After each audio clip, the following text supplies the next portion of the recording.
Hello, Amantha. Are you ready to lose like 3 or 4 of our listeners? Do you think only 3 or 4? Okay, That seems optimistic. fine. Are you ready to We lose only have 5 to begin with, so all of our this 5 listeners? might be the end of our podcast. I don't know. Today's the day. Burn it down.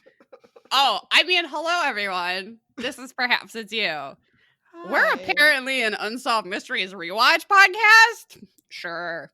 That seems real not important. So not important. My name is Liz. I'm Samantha. I have Here an with issue. Amantha.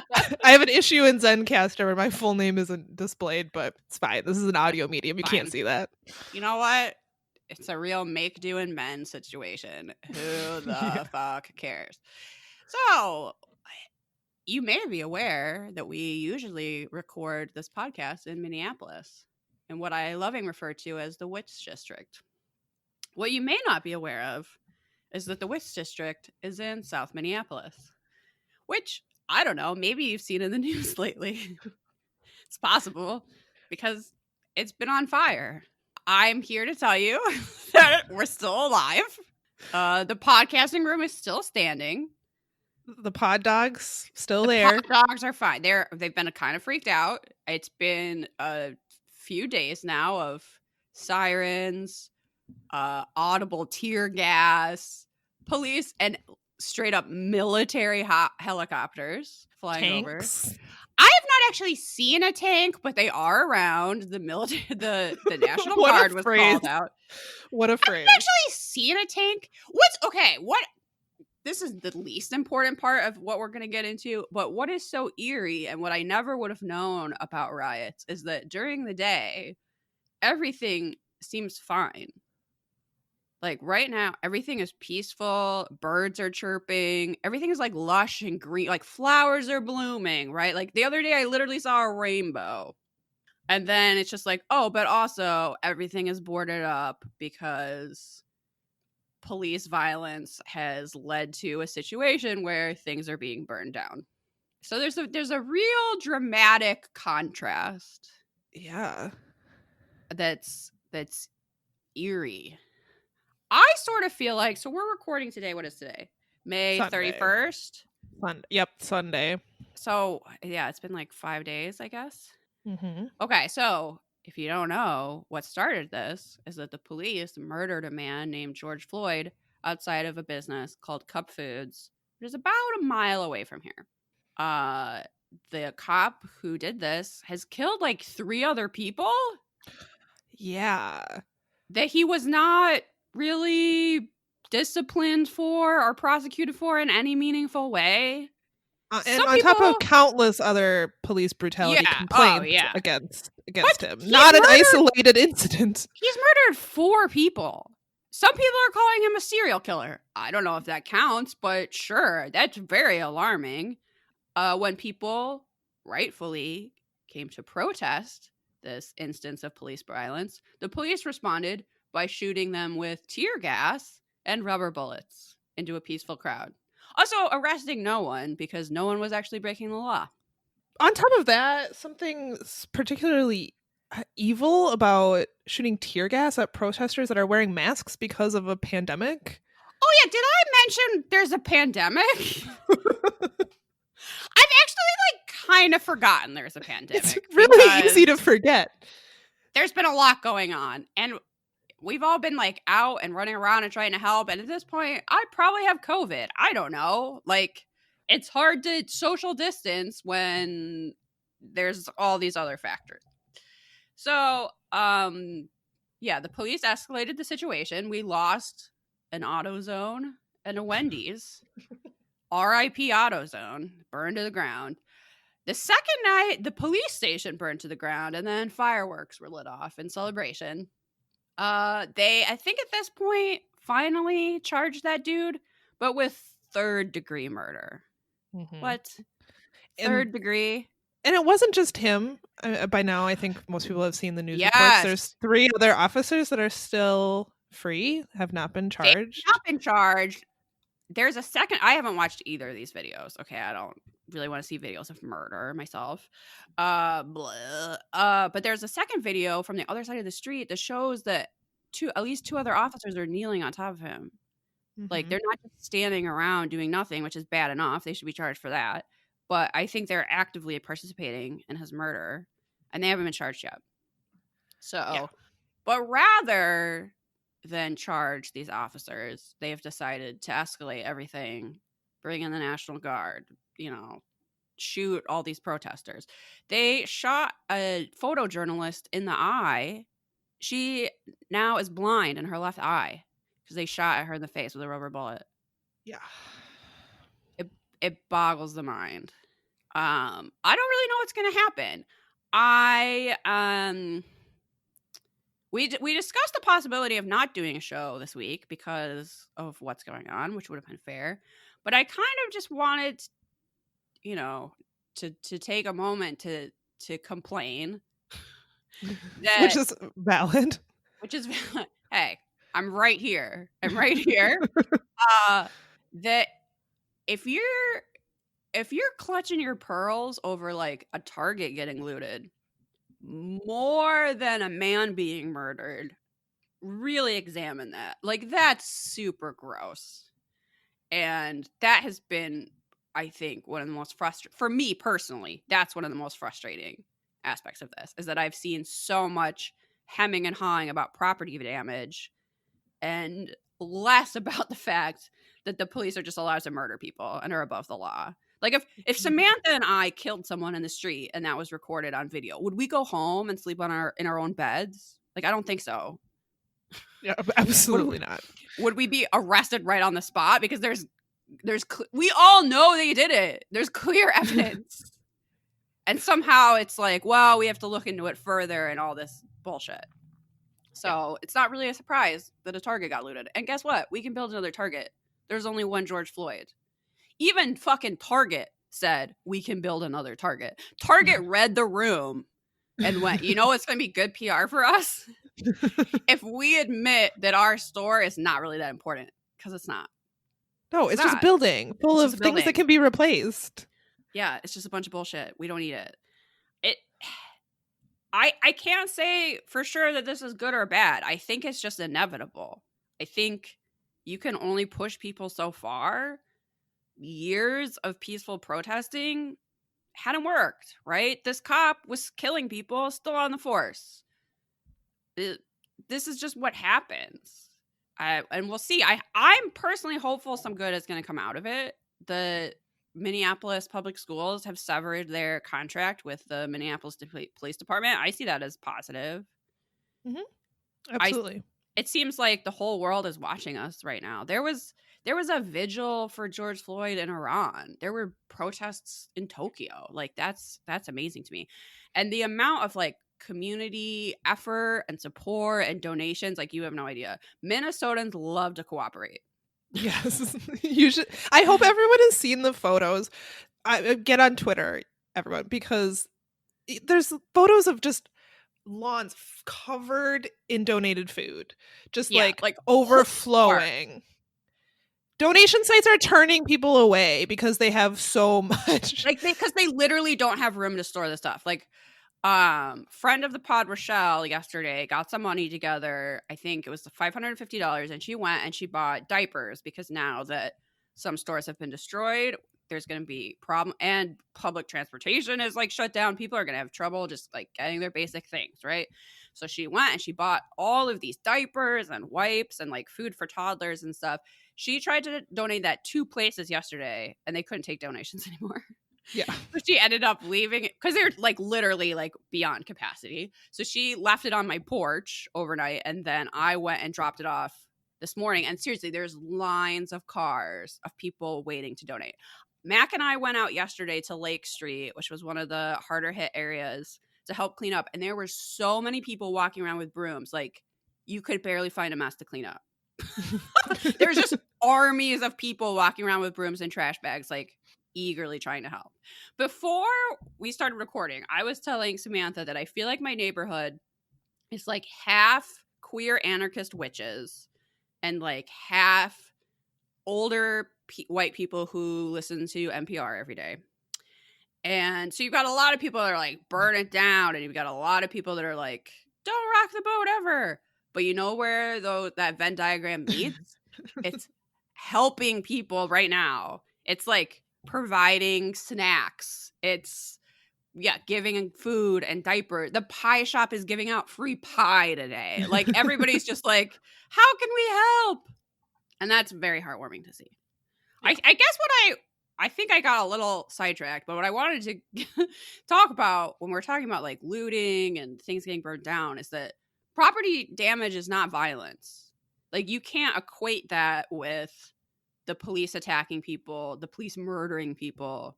Like I'm sad to see some of these community businesses and resources go like that. That's not positive, but it's not necessarily violence. That's not the right way to talk about it. That's gross. When we're talking about police violence, that's a systemic issue too. So there, you Right. can't equate looting a Target with systemically racist institution. Come on. Yeah. And also, if the only thing the powers that be care about is money, like, is that a way to hit him where it hurts? I don't know. It seems to have gotten people's attention. Yeah. Maybe it's working. I thought it was amazing that the owner of Gandhi Mahal, so people had tried to protect, this is a very beloved Indian restaurant in town. People had like tried to protect it for looting. It sort of inevitably ended up catching on fire. And the owner of the restaurant said, let it burn. Justice needs to be served. What? That's amazing to me. Yeah. That's absolutely amazing. We definitely, look, there's a pandemic.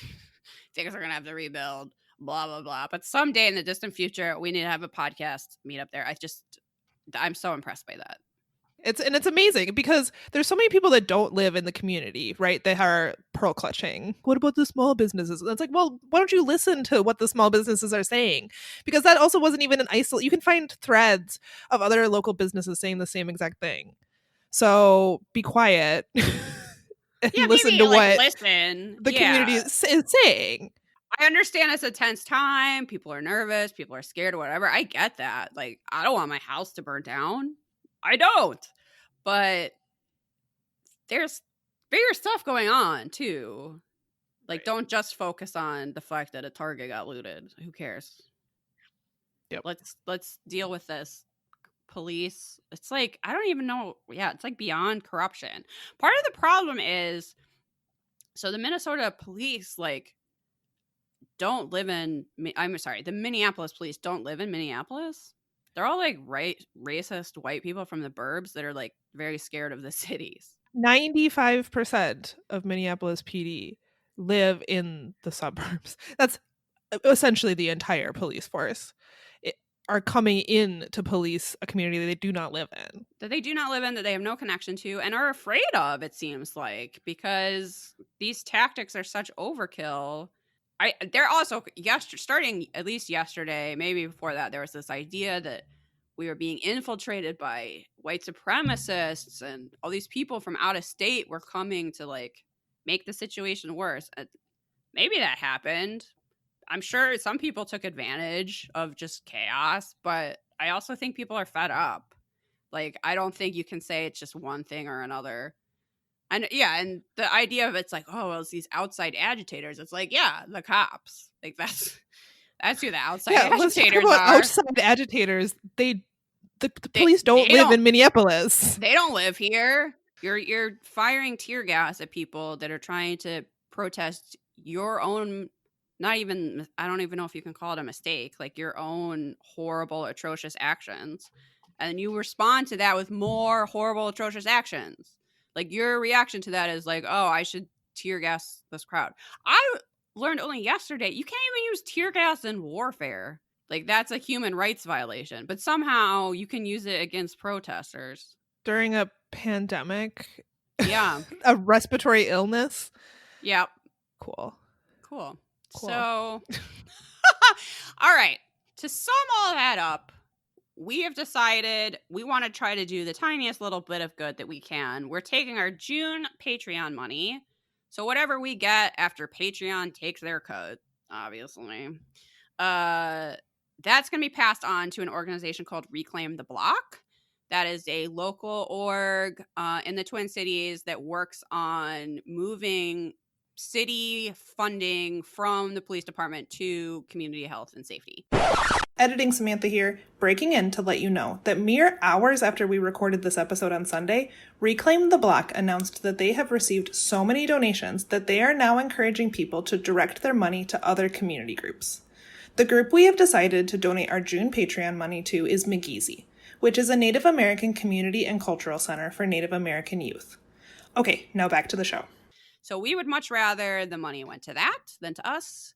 So that is what will happen to your Patreon money in June. You'll still get all your rewards and whatever, but that's where the actual money is going to go.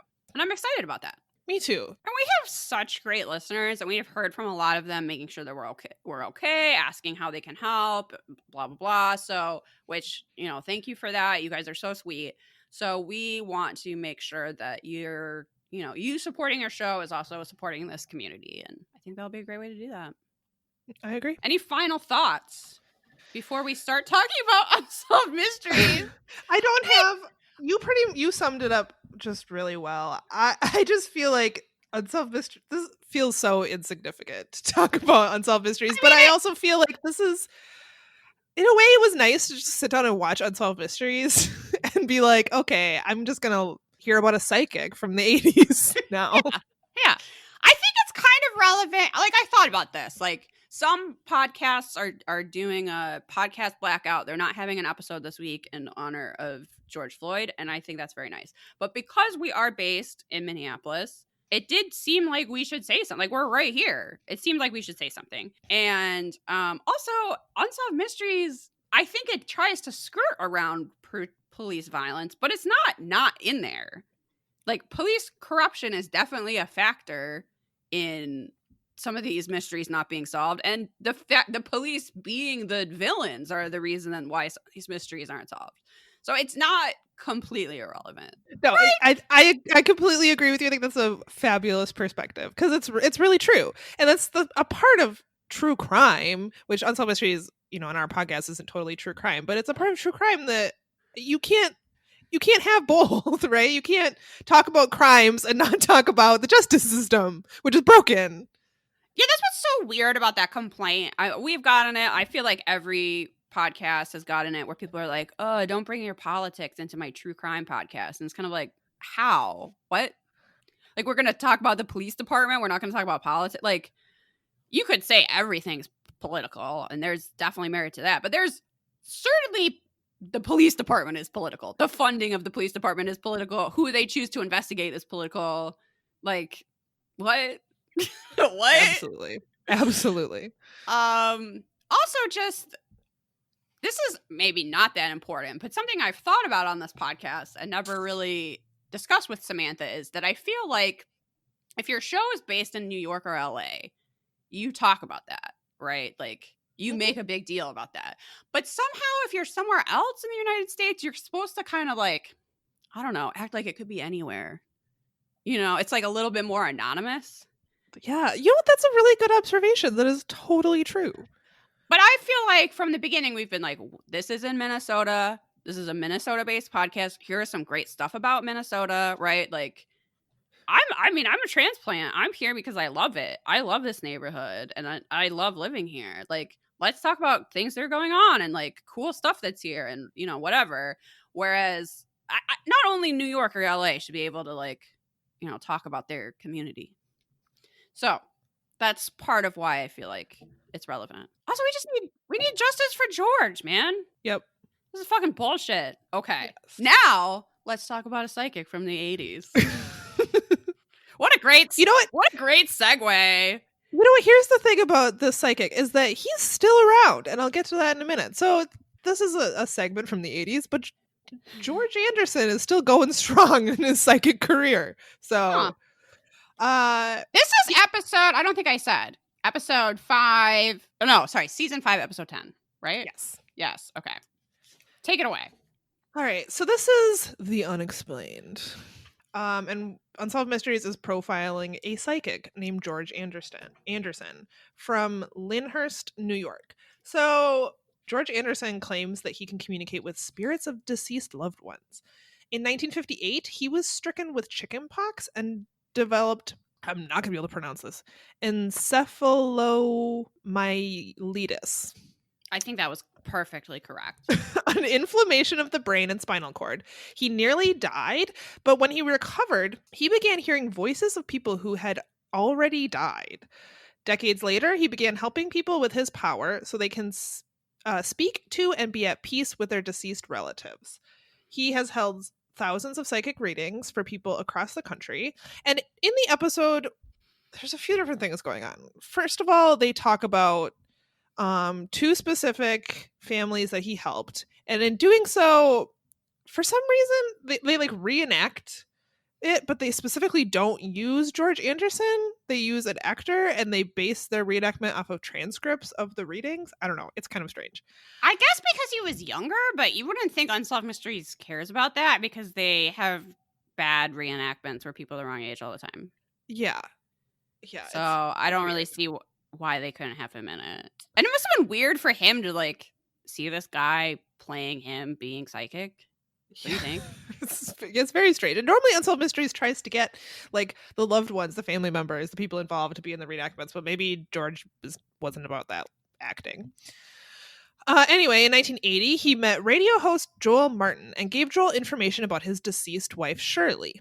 Joel convinced George to undergo tests with the chief of neurology at a hospital in New York City. And we see him like going and do like a CAT scan or something with like electrodes on his head. The results of this test was that his EEG was extremely unusual and showed half sleep and half waking patterns. It's really not clear what that means or how that means he's psychic, but it's something about his brain. And then in 1982, George met Barbara and John Licata, who he gave information to about their deceased son, David. Later, Unsolved Mysteries filmed a session with George and the parents of Barry Silverman, who had died from cancer. They do a live reading in the episode with the parents of Barry Silverman, who had died from cancer. And it's, I mean, he knows, like Unsolved Mysteries says that as far as they know, he has no prior information about Barry Silverman or his family. Barry's father and mother, and I think sister or aunt is there. And he knows the name Barry, which is not like a super common name. He knows right away that they have lost someone, which would probably be easy to guess, but and it really you can tell that George Anderson has like the purpose of what he's doing is to help families find closure, which I don't know if this guy is a psychic or not. I'm not sure I believe in psychics. I have an article pulled up about cold reading that I could give you some information about, because if he is a grifter, if he is a grifter, I'm not saying that he is, but if he is, he's probably doing a technique called cold reading. And I'm reading off of Wikipedia. Cold reading is in contrast to hot reading. If a psychic does hot reading, it means that they've done some covert like digging to get information. Sure. Like an example of someone doing stalked you a little bit. Yes, they can do that, especially now.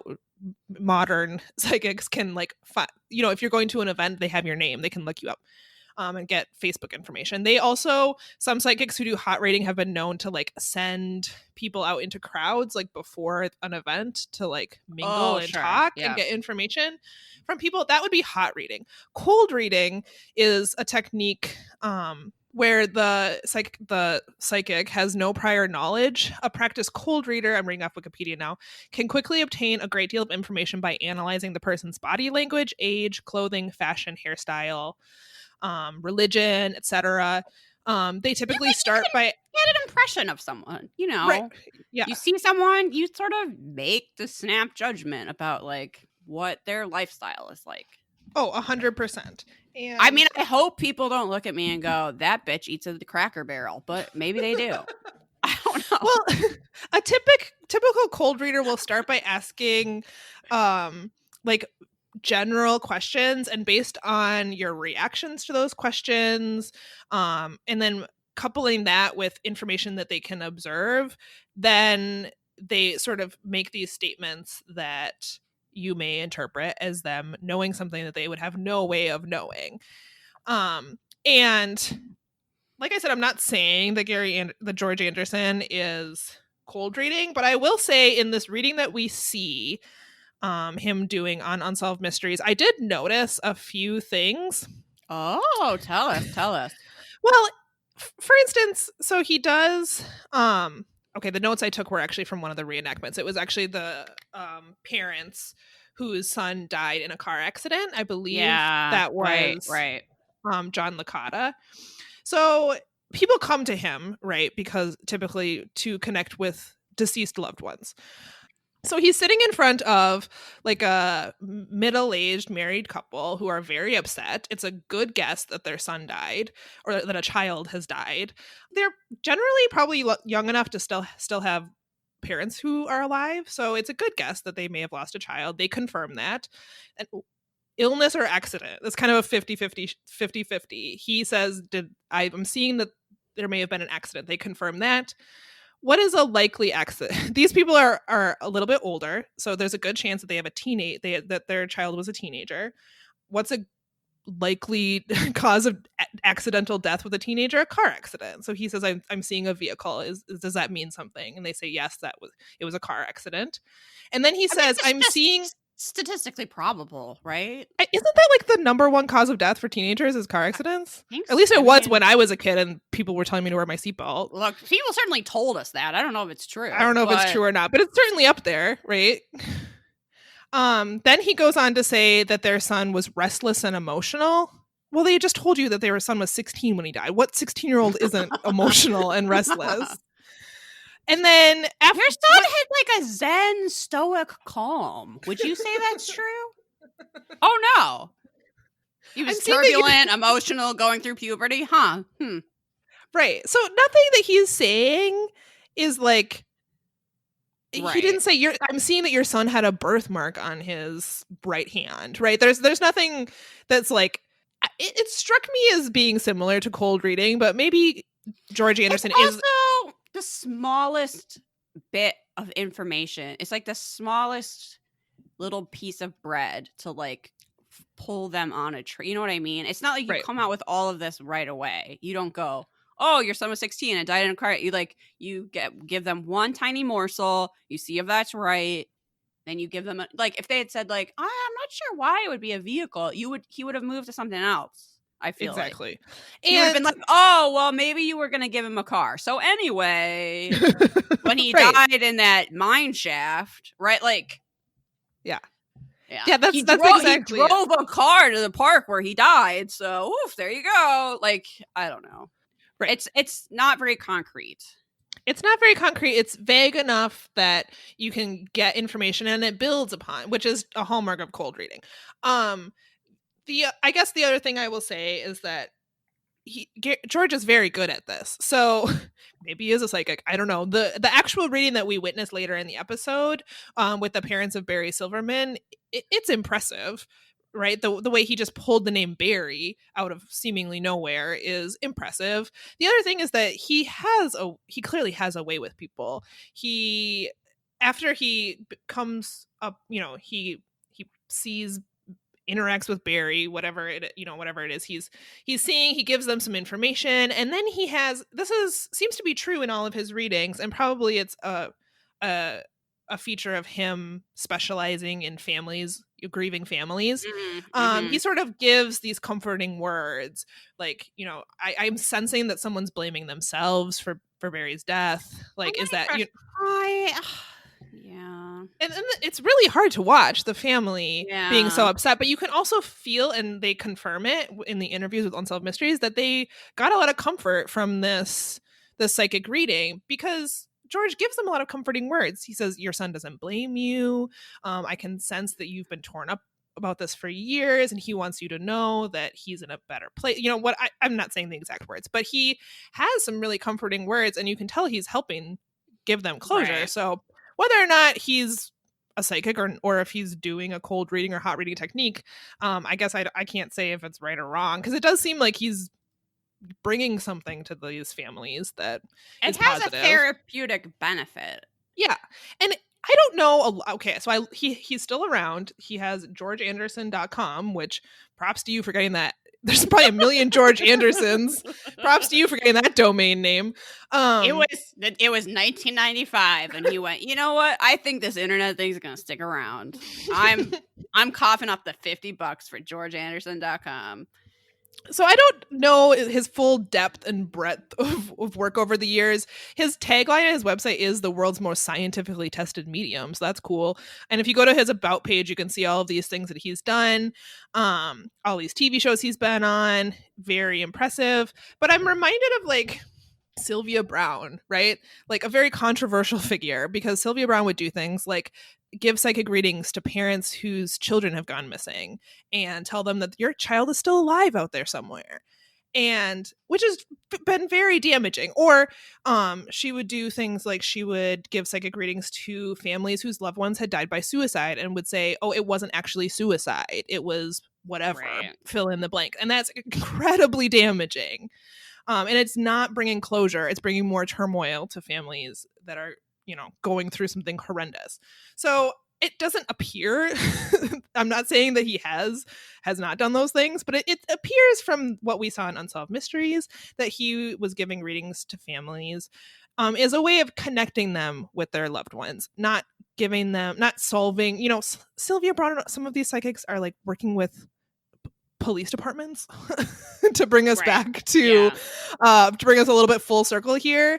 And like, yeah, it really is a fine line. Like, how predatory is it? Like, how much money is he getting from people? How much is he, interrupting the grieving process versus helping people deal with their emotions and move on? Like, from just this segment, it didn't seem harmful. It seemed positive. I guess it's hard to say.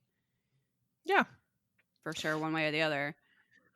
Anyway, he's still giving readings.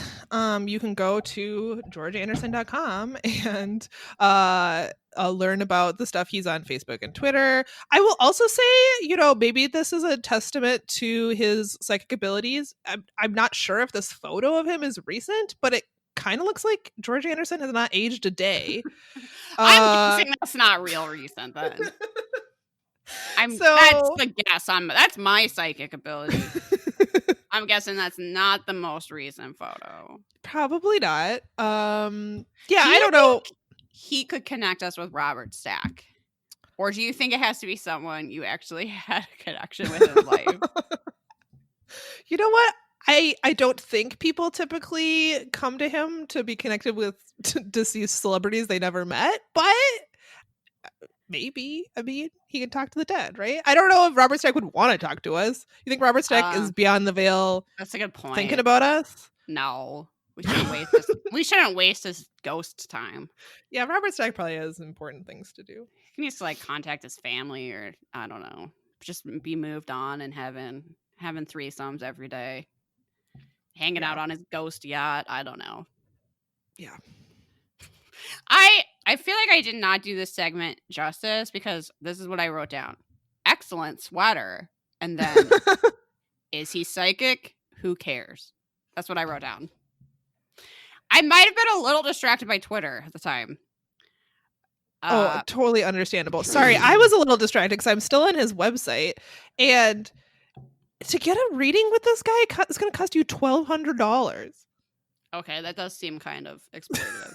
That's he's reduced his price due to COVID. I'm assuming he's doing like Zoom sessions now, and so the price is down to $1,000 a session.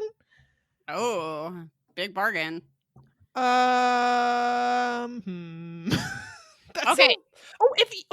And that's only for one or two people. It's $1,700 for three people, and a family session is $2,000. What if it's a family but it's only three people? Is that a technicality? I think it's an aside, Samantha, is that they looted a TJ. A TJ Maxx was looted. The most surprising thing about that is that it wasn't us. We weren't there. Do you know how many Betsy Johnson earrings and scented candles I could have right now? We had looted at TJ Maxx.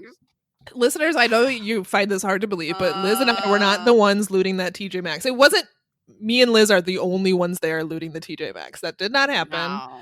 I wish it had happened. That's now that's kind of now unofficially my You dream. know what, though? I don't want to get in trouble. TJ Maxx would not have been my first choice to loot, though, if I'm being honest. Where would you go? Oh, Marshalls. Okay.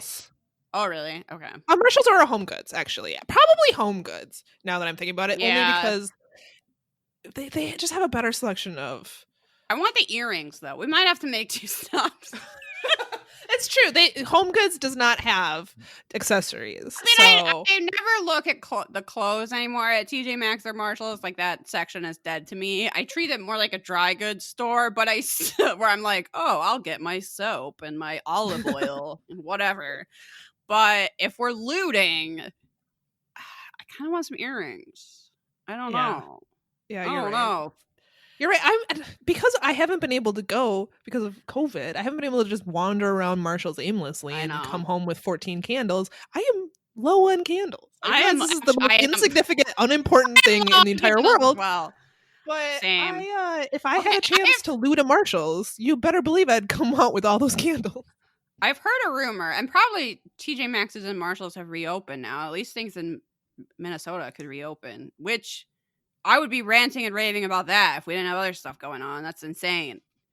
But I had heard that all that stuff was going to be extra cheap because they've just been getting all this stuff while stores have been closed. And like, they were like, oh no, we don't know what to do with all these scented candles. They're going to be $1. And I was like, oh man. And I won't want to go because I don't want to get COVID. I know. That's the problem. Yeah. Well, it wasn't us. Also, am I a little bit insulted that no one in my family checked in to see if I burned down that police station and needed bail money? Yeah, a little bit. A little bit. No. Though, you may have seen people suggesting that you donate to the Minnesota Freedom Fund, which is a fund to help people get bail, which bail is a totally unfair system, but that's a conversation for another day. That fund has gotten $20 million.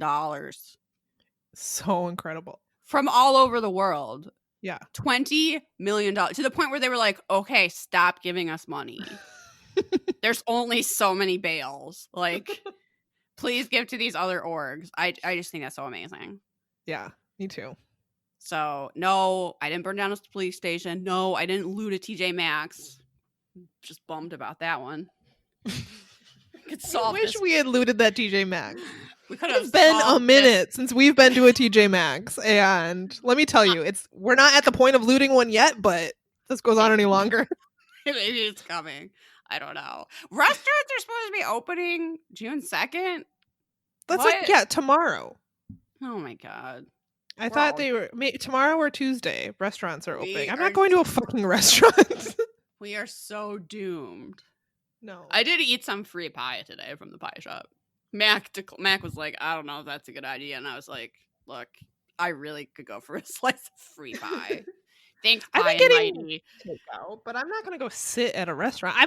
There's a smoothie place near where I live, and you can place your order for a smoothie bowl online, and they'll just put it on a table outside their door. Delicious. Maybe I'm getting COVID from one of those smoothies, but they are so good.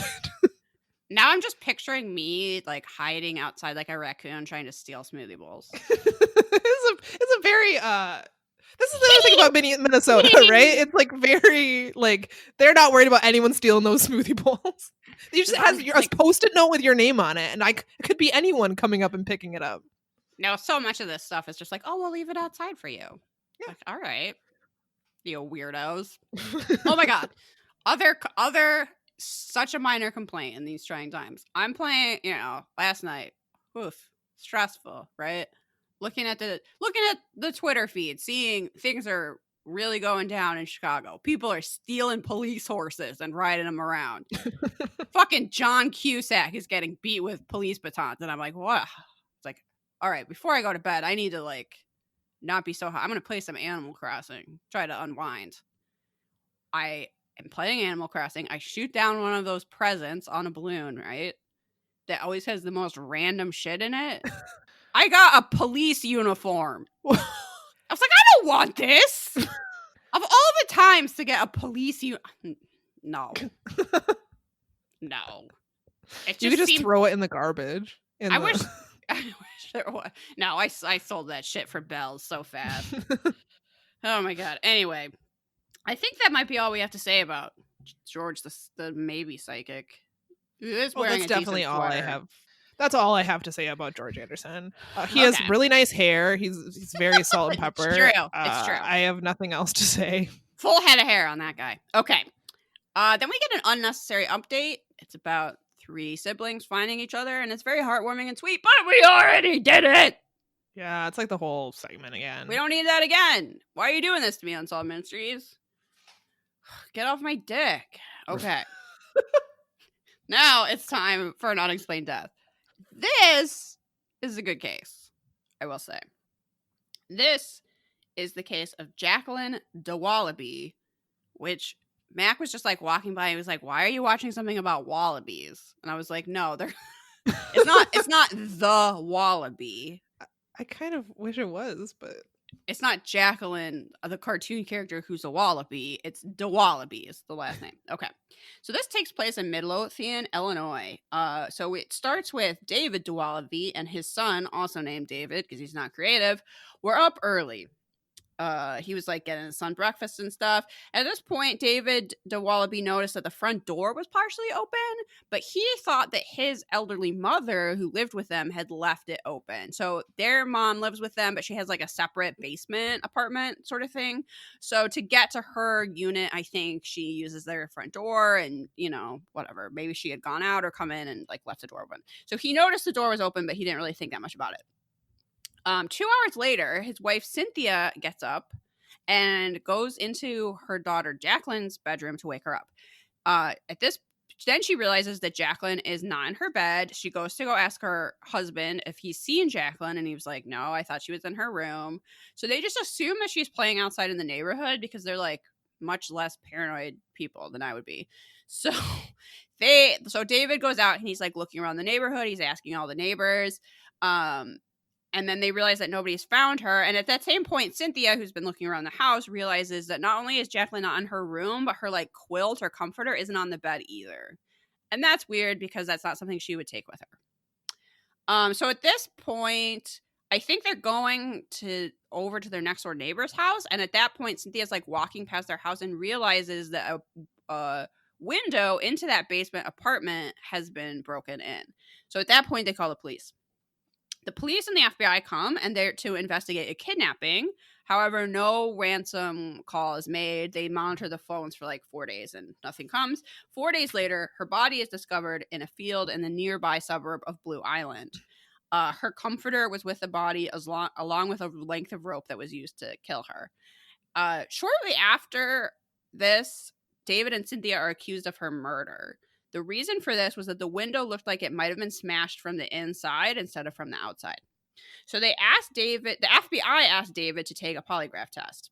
He actually was told that he passed that with flying colors. After that, the state of Illinois wanted him to take a polygraph test. They were saying they had like different experts than the FBI. Could he take another one? He is trying to cooperate with the investigation. I think I would have been like, no. Fuck you. Please quit harassing me and my family during this horrible time. Our daughter is dead. But he, is trying to help. He agrees to take another one. That one is inconclusive. And they wrote in the report that he was uncooperative. And he explains that when he was uncooperative, they said they wanted to test. Part of taking a lie detector test is they test you like knowingly lying to like compare it to the other results. So I would be like, "Hi, my name's Samantha," and they would like record what it's like when it's lying, right? But the lie they asked him to tell was that he had killed his daughter. Yeah, gee, I wonder why. And he was why like, they were asking that. Like, I'll say something else, but I'm not going to say that. And so they decided that he was uncooperative. It also doesn't surprise me because lie detectors are just stress tests. It doesn't surprise me that after that he was stressed out and then his thing is considered inconclusive. Like, they basically just accused him of murder and then we're like, okay, let's do the lie detector now. Yeah. So that's why I think these are the Midlothian police. Or I don't know. Some of the state police or local police consider him uncooperative. They then interrogate David for like 5 hours or something, and as part of that interrogation, they tell him that his daughter is dead. This is a little bit out of order. Like, we already know they found the body, but at this point, David DeWallaby doesn't know that his daughter is dead. So when they tell him his daughter is dead, he doesn't believe them because he thinks that's a police tactic because he knows the police are allowed to lie to you. So he like storms out, goes home and finds his wife and his mom crying on the couch because it's true. Jacqueline was found dead. But that's how they told him that news as part of the interrogation, which is terrible. Anyway, so after that, David and Cynthia are actually tried for her murder on largely circumstantial evidence. So the evidence is that it's very weak. It's that the window might have been broken in from the inside, but the problem with that evidence is they didn't collect the window glass right away. They waited a few days. It had already been thrown out, and they took it from a trash can. So they don't even have all the glass to work with. That like part of the crime scene was not preserved. The other part was that there is a like towel rack, like a metal rack with bars below that window. And they were saying if a grown man had stepped on that, it would have bent. Well, they actually had a neighbor crawl through that window on his stomach and show that you don't necessarily have to step on that towel rack to get down. So the fact that it's not bent isn't really evidence of anything. This ended in a split decision, but David was convicted. Was this where they also had the witness with the nose thing? Oh my God, yes. I didn't even write this down. This is so stupid. So so stupid. A witness says that he saw someone with a prominent nose. Okay. Oh, there's a lot to unpack there. Yeah. I think like near the body, like in the parking lot near the body. But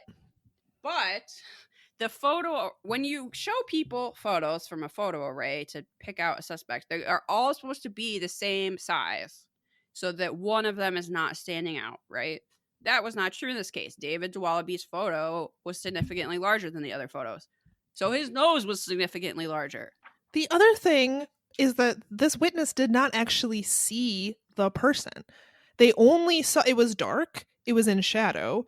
The witness was able to identify the exact area where and when the police went there, you could see that it's like partially obscured from where they would have been. So they said that they saw the anatomical shape of a large nose. And then somehow decided from the police lineup that the shape of that nose was the same shape of Dave. It's completely ridiculous. I couldn't roll my eyes harder. It's like if you had an old-timey silhouette, like just the outline of someone's face, and you were walking down like trying to this kind of like, that's the worst eyewitness testimony I've ever heard. And they're treating this like it's and by they I mean like the prosecutors, like that was ironclad evidence. I'm not going to see just the shape of someone's nose and then be able to tell from a picture of someone I don't know that that's their nose. It's not even someone that knew him and recognized him. It's just some stranger. No sense. It's terrible. Also, a couple eyewitnesses said that they had seen Cynthia's car by the dump site, and then that was like later proven not to be true, that her car was home the whole time. So it's just like, it's almost like just like gossip. It's not evidence at all. So David was actually convicted with this shoddy evidence, but that attracted a lot of media attention. Particularly, it caught the attention of one reporter who, sorry, I failed to write down their name, but they got a lot of press coverage for this because it really didn't seem like justice had been served. And the Court of Appeals overturned that conviction after 18 months. We hear from the police that they still think that someone in the home was responsible for Jacqueline's death, which I wrote down, this is sort of similar to the John Bonet case in that way. Both with like this window break-in evidence and them thinking that it's someone in the family. I don't know. Well, the frustrating part... Oh, sorry. Go ahead with the update. Oh, the update is that David DeWallaby is eventually officially exonerated. It's clearly not him. I think that they don't say what that means. I'm assuming that's from DNA evidence once that becomes available. And we do have a couple possible suspects from Unsolved Wiki, but go ahead. Well, I was just going to say the frustrating thing is that the police officer, the detective, I'm not exactly sure who it was at Unsolved Mysteries, interviewed, said, as far as I'm concerned, they were not found innocent. there was not enough. The courts decided there was not enough evidence. That's how trials work. So, which means basically they're saying without saying that we still believe they did it. So then, are you looking for? And if you believe they are guilty and it was just a technicality where you didn't have enough evidence, then I assume that means you're not actually looking for whoever did this. Yeah, that's a really good point. So speaking of the system working perfectly. It's frustrating for them to be like, well, they weren't proven innocent. I was like, that's not what trials do. You failed to prove them guilty, possibly because they did not do it.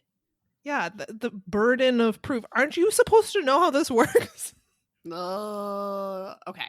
But this is okay. We have some kind of interesting possible suspects. This is coming from Unsolved Mysteries Wiki.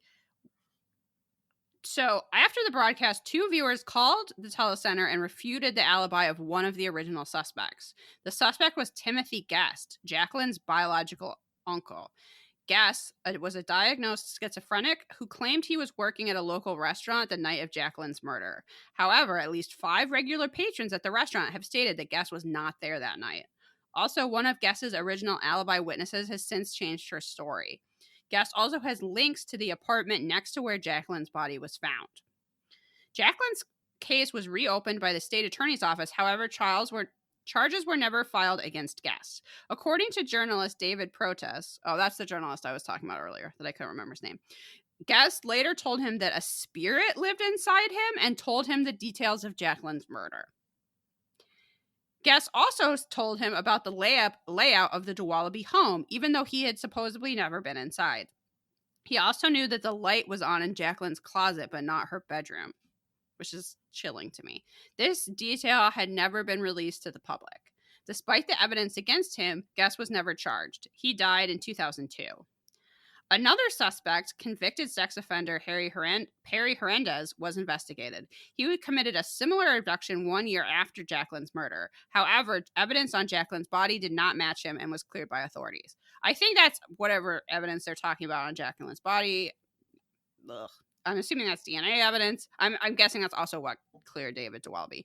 The Duwalabys have since moved and changed their last names due to publicity from the case. They hope Jacqueline's murder can be solved. It's really fucking sad. Yeah. It's possible I didn't do this justice either. I didn't do any more research on this. It kind of sounds to me. Yeah, I've been a little distracted. It's true. It sounds to me like it really might be the uncle. This thing about a spirit possessed him and told him what happened. That kind of knowing details that you really couldn't know unless you were there. I mean, that's pretty it would make sense why that was the victim. If his apartment is by the dump site, and I don't know, it just kind of makes sense. It doesn't mean he did it, but I wouldn't be too surprised if that was the truth. Yeah. Is that the end? There were only 2 mysteries in this episode. The fuck? All right, let's rate it. Yeah, I guess let's rate it. Let's rate it. Let's do this. I don't know how so our first category is mysteriousness. I don't know how mysterious this is. No, I mean, I like that we got a psychic. We hadn't had a psychic mystery in a while, but it doesn't have a mysterious air to it. It's not super. It's a little more sad because it's all these grieving families. I'm gonna say thumbs down on mysteriousness, even though we don't know who killed Jacqueline either. Again, it's just more sad. And the segment in general was more about the parents being accused of her murder. Yeah, that's true. They are looking for her, but they didn't have any evidence, right? So there wasn't much Unsolved Mysteries could say about it, except, this doesn't seem like, the evidence was very flimsy. Yeah, so I'm not thinking it's that mysterious. No. The reenactments, fine, I guess. Fine. Who I don't cares? Know. So unimportant. I mean, that's kind of how I'm feeling. Like, it doesn't matter. And the fashion, I don't know. There was some blue eyeshadow at one point. I don't remember who it was on. I don't and know. A very plucked eyebrow. Oh, wow. Yeah, that was the thinnest little eyebrow you ever did see. If you draw in your eyebrows with just one line of eyeliner, they would be thicker than these eyebrows somehow. Yeah. Also, I only drew one mustache in this. It was from my case, and it was the cop that was like convinced they did it. So I don't even think he should win. I don't remember his mustache, to be honest. It was very pale, and I literally called it some old man. But I don't want to give it to him. So I say there's no MVM. Yeah, I'm on board The with fashion was like, who cares? I did like that Robert Stack seemed to be in Hollywood Forever Cemetery. That made me happy. And then I just thought about how, man, maybe when the world gets a little better, a little less weird, we should go to Hollywood Forever Cemetery, and that would be lovely. That's a trip I would love to take. That sounds so nice right now. I don't know if we're going to get a chance to go to the Mothman Festival or not. It's too soon to know. tell. So maybe we'll be able to save up and Such a bummer. do something next year. I know. I was like, honestly, Yeah. one of the only things I was looking forward to this year. But it's really not important. It's not. You know what I mean? Things can be not important and still a bummer. That's true. Like, yeah, right? Yeah, of course. A lot about the world is disappointing right now, and some of them are significant, some of them aren't. But we're in the middle of a pandemic. Like, it's a lot of emotions. I'm bummed that Uncle Hugo's, the sci-fi bookstore, burned down because that place was just like such a gem, and it had so many like old paperback books that just had been clearly there forever. And it's like, how are they going to restart that? You know? Right. And is that the most important thing? No, of course not. But does it suck? Yeah, it kind of does. Yeah, exactly. Exactly. I guess we have to rate it on a Robert Stack scale, but 2.5. I guess it was fine. I don't know. I'm never gonna watch this episode again. No, I found the Dualaby case kind of interesting, but that's not enough for a whole episode. No, and I don't really. Where's the ghost? Where's George the UFO? Anderson? Where's the 2 mysteries? Please. Yeah, honestly, we should rate it low just for 2 mysteries alone. I say it gets 2 because it's 2 mysteries. Yeah. There you go. 1 Robert Stack for each mystery. It's only fair. The end. Well, we're not going to do our regular recommendations this week. So many people have reached out asking if there's ways to help that we wanted to address that instead. Who says an Unsolved Mysteries Rewatch podcast can't be a positive force for change? Oh, everyone? Well, we're going to try. Again. Yeah. Listen up, bitches. Our original plan was that we were each going to choose 2 worthy organizations to recommend for folks who want to financially support in any way. But I think we both had a bit of an issue where we couldn't pick just 2. I don't know. I felt overwhelmed. I honestly started crying, and Mac was like, "What's wrong?" And I was like, "I don't know which ones to pick."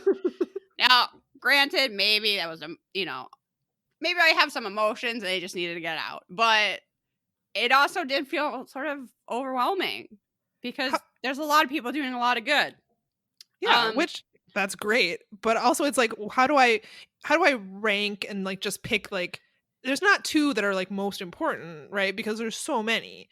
So are there any like specifically that maybe not just 2 or some that come to mind that you want to point out? Yeah, so we're going to have a link in our show notes to a whole list of ways to help. And that you don't have to have money. You don't ready to donate. There's numbers to call. There's petitions to sign. There's other stuff to do if you want to help. But there's also a bunch of organizations and a little summary of what they do. And then you can go to their websites and check it out and see what you're most interested in supporting or where you think your money would do the most good. At this point, the Freedom Fund, the Bail Fund has $20 million. So they don't need your money right now. If you would like to give it to someone else, we're going to be giving the Patreon money to Reclaim the Block. I think that's a really great organization. Something I didn't see on the list that I wanted to include was there is a fund to rebuild McGeezy, which is a Native American community center that burned down. And I think that's really important that we help them get rebuilt. They're only looking to raise $50,000. It seems very small and reasonable. And if we could help them with that, I think that would be great. Yeah. But there's a lot of other great organizations on there. Black Visions Collective, Yeah, The Reclaim Black the Visions Block. Collective specifically is working with Reclaim the Block on a petition that you can sign that when I looked at it this morning did not have as many signatures as their goal. They have not met their goal. I think they were at like 87 signatures or 87% of their goal as far as signatures, which is a petition for the city of Minneapolis to defund the Minneapolis Police Department. So that's something you could do right now to help that doesn't cost a dime. You can sign their petition and help them reach their goal. I don't know where their goal will be at by the time this podcast episode comes out, but that's, like Liz said, a way that you could contribute. Times are tough, right? We're in the middle of a pandemic. People are out of work. You might not have the financial means, but this list that I'm looking at right now, it's a Google Doc that I think is being continually updated, has tons of different ways that you can help. And that's just one of them. Yeah, we're all limited by our means, right? Except Jeff Bezos, who never helps anybody. But most of us are limited by our means. Most of us are limited by our means, but we're still doing what we can. And if that's signing a petition, or if that's calling the police department and saying, third-degree murder is not an appropriate charge, or charge these other police officers, like, the community would really appreciate that. I'm sure George's family would really appreciate that. There's a organization called We Love Lake Street, which is an area that was really affected. So you can, help with their cleanup efforts, or you can give them money, or you can, see what else they're going to be doing to organize donations and stuff like that. Yeah. Yeah, I think that's all we had to say about that. I think so. I wanted to point out more, but it's just it's a bit overwhelming, and in a good really way, is. right? There's so many people that are stepping up to help, and so many organizations that it's overwhelming to decide where the small amount of money that we have should go. But that's a good problem to have. I am hopeful, maybe naively, but I am hopeful that some good is going to come out of this, and that some good can come out of the fact that we're all paying attention to George Floyd's murder. So let's help that along. Let's help justice along there. Yeah. Right? Absolutely. Oh, everyone, I hope you're staying safe. I hope you're happy and healthy. Yeah, and we really appreciate your support. And we've said it a couple times now, but we can't say it enough that, those of you that have reached out to us, it means a lot. Because, we have 5 listeners and you all are the best. I mean, we won't after this episode, but it's been a good ride. Times have been good. Until, they were really bad. Yeah, I think that pretty much sums it up. So you can find us on social media. We also have a website, perhapsitsyou.com. I will also put a link to all this stuff on our recommendations page. Plus there's a form for getting in touch with us there. So, just use it if you have something constructive to say, please. Oh my goodness. Or you can, please, I am begging you. Or you can email us, perhapsitsyou.podcast@gmail.com. Twitter, Instagram, those are real. Patreon. Did we say Patreon? Oh, Patreon. We have already released our episode for May. That was us revisiting the Low Files. And I have to say that episode was a lot of fun. I really like doing it. I've listened to it a couple times because I'm vain, and you know what? It's a good time. We might have to do the Low Files again for June, honestly, because it was so fun, and I just feel like we need some fun. Even if it's only an hour of talking about Rob Lowe. Would people be mad if we do it again? Because I want to do it again too. You know what? This is our podcast. Who gives a fuck? You know what? You're so right. Okay. We did Chicken People. I think we can do the Low Files. Low Files. I want to talk about the secret space program and Rob Lowe. I don't know. I want to read captions of his sons making fun of him on Instagram. Yes. Let's do it. Okay. Is that all the stuff that we say? Oh, 5-star reviews. We need some. Particularly at the end of this episode, I want to say that we only accept 5-star reviews. So you can really keep those 2-star reviews to yourself. Write them on a piece of paper and throw it away because it's not acceptable. Oh, I think that's justice for George Floyd, man. That's where it will end. Stay safe. Take care, everyone. We love you. Bye. Yeah. Bye.